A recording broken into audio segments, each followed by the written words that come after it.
Welcome back sa aking YouTube channel, Jeremy's TV Manila. Like, share, and subscribe.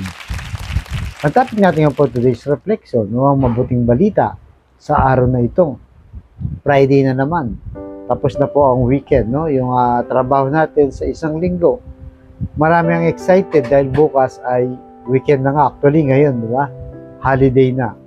So, marami na ang nagpapahinga dahil yung iba sa atin, marami ng trabahong tinapos, no? Pagod na pagod sila, maraming mga problemang iniisip, stress na sila, even sa spiritual, marami rin ang nagkukulang o napapagod. So, normal po yan, no? Kahit nung panahon ng ating Panginoong Yesus, yung kanyang alagad ay napagod din.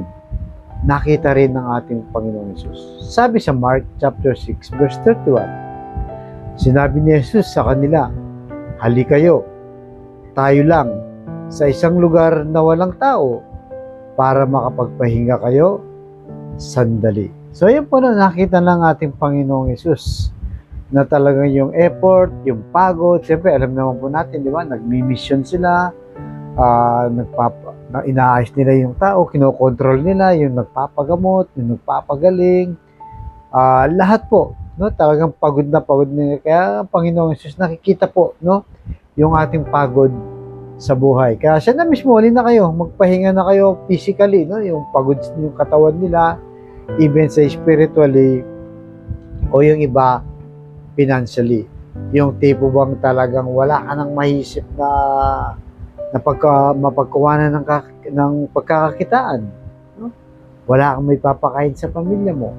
Marami kang utang, wala kang alam na pangbayad. Yan po yung mga bagay na nagpapa-stress sa ating buhay.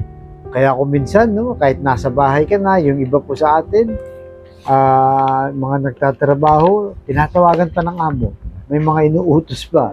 May mga pinapareport pa. Nasa bakasyon ka na nga, di ba? Lumayo ka na nga, pero yung iba nag-i-email pa rin. Nagpapadala pa rin ng mga report sa kanilang kanya-kanyang mga boss o kumpanya, di ba? So, yun po, no? Talagang yung pagod po lagi pong nandyan. Pero alam niyo po, yung pagpapahinga, no? Huwag kang mag-guilty dyan. Kailangan po natin lahat dyan. Di ba? Para ma-repress. Even ng ating amang nasa langit, diba? Nung ginawa yung universe of earth, tayong mga tao, nagpahinga siya on the 7th day. Pero hindi naman ibig sabihin yung pagod siya. Gusto lang niyang i-enjoy ang kanyang ginagawa. So, ganun din po tayo, no? I-enjoy po natin ang ating pagpapahinga, yung ating rest, yung ating bakasyon. Diba?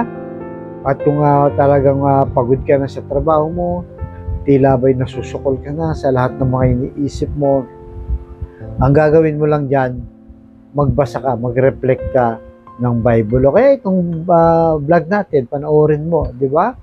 At huminga ka muna, mag-inhale ka muna, mag-exhale ka rin. Parang ma-relax po ba, no? Kasi minsan, sa sobrang pagod po natin, yung mga desisyon natin sa buhay, sumasablay na.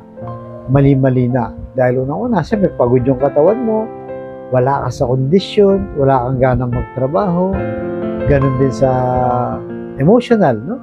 Na pagod ka na sa kakaintindi, no? Sa pamilya mo, sa asawa mo, magulang mo, mga kapatid mo, kasamahan mo sa bahay, ang lahat ng po yan, no? Kailangan mong ihinto muna, mag-stop ka, mag-pause ka muna.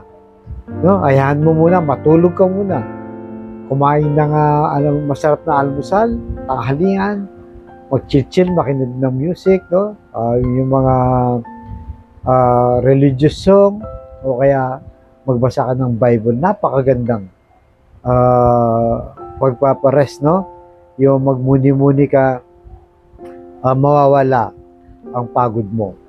Kaya yan po ang nating lagay sa ating puso't isipan na sa tuwing tayo napapagod, physically, no, sa katawan man, sa pag-iisip, sa mga problema, stress, anxiety, problema sa utang at kung ano pa, karamdaman, magpahinga ka lang, manalangin ka, magpasalamat ka sa Diyos, itulog mo, di ba? Pahinga ka lang saglit, Tapos mag-charge ka, sigurado ang puso mo ay mapapahinga, even yung kaisipan mo, yung isip mo, no, magiging maganda na, yung magiging positive na yung thinking mo, makakaisip ka na ng mga magagandang bagay, at yung desisyon mo tatama na, hindi na sasablay, at ang lahat ng mga bagay na negative.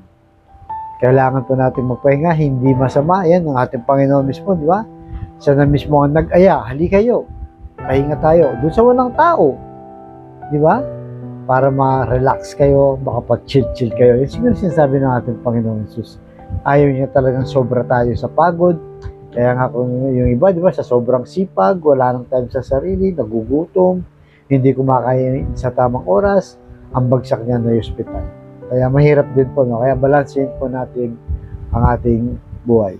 Kaya sa kapatid nating nanonood sa aking vlog, na may problema sa pamilya, pinansa at kalusugan, pahinga ka muna at sabayin mo ko sa napakasimpleng dasal na kung ikay maniwala at magtiwala sa ating Panginoon Jesus, tsak yung pagkakalob sa iyo sa tamang panahon. So tayo po manalangin. Lord, bless niyo po mga kapatid namin nanonood sa aking vlog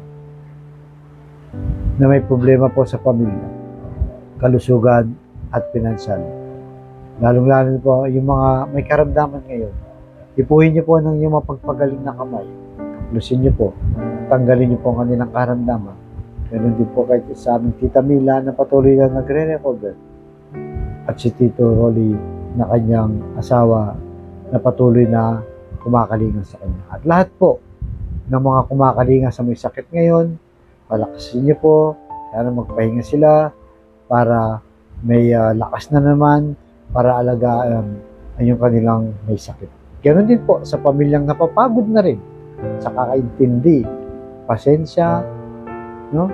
Sa kawalan ng respeto, kagulo ng pamilya, ipuin niyo po ang kanilang puso na maging mapagkumbaba, mapagpatawad sa kabila ng mahirap na sitwasyon ng bawat miyembro ng pamilya.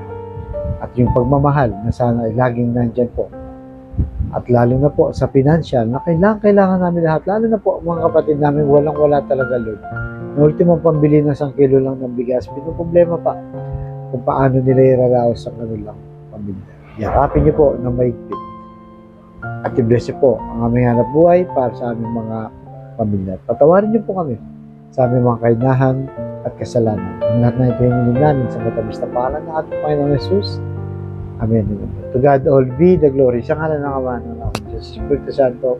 Thank you very much po and God bless.